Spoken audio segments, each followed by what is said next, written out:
should be like this. Now, let's check if this and this will meet using the vanishing point. If it meets, then that's correct. Layo lagi kayo. So what's wrong, Ani?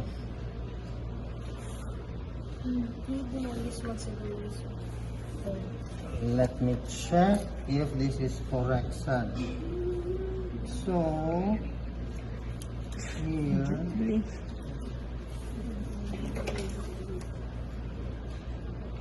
sakto man. Sakto yung location.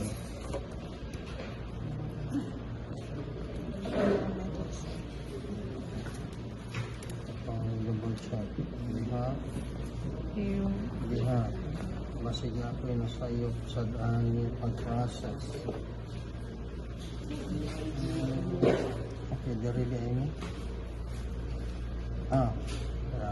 Wait, how? This one goes here.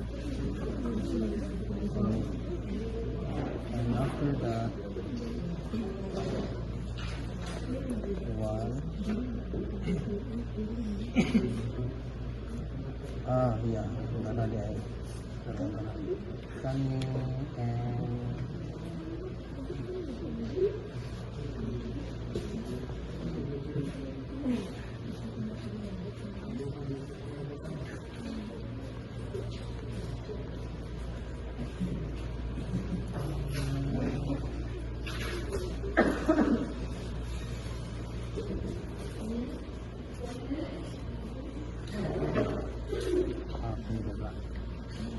silo ko. Okay, so here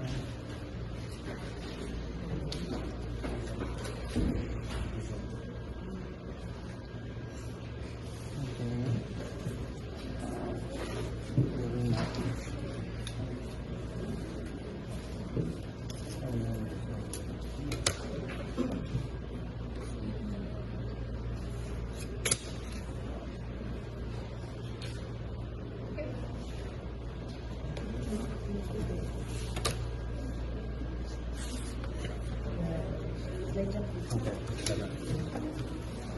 so nag-beat na siya.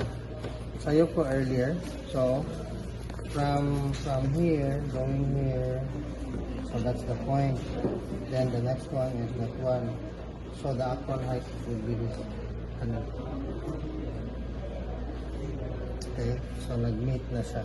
And then ultimately, kung point na siya siya rin. Okay? Next. This height, kani nga building, let's check. So, kung imong reference ani is to stop where, so, kani, ato nang ibutang sa measuring line. Opo ka, mula pa sa Excel? Opo na, mula pa sa sir. 8 pa. Okay, so, this height as well, you have to check running through this. Kung naman niyang ano, this one. So,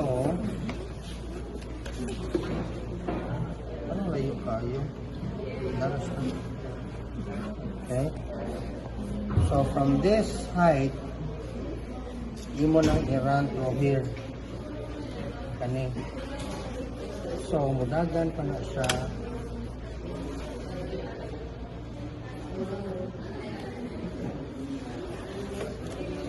The rate. Okay. Then after the rate.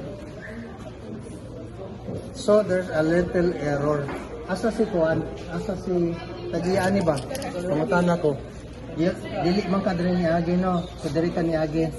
Okay. So iyang case correctly kay direction ni Agi niya nakita niya. So na-project.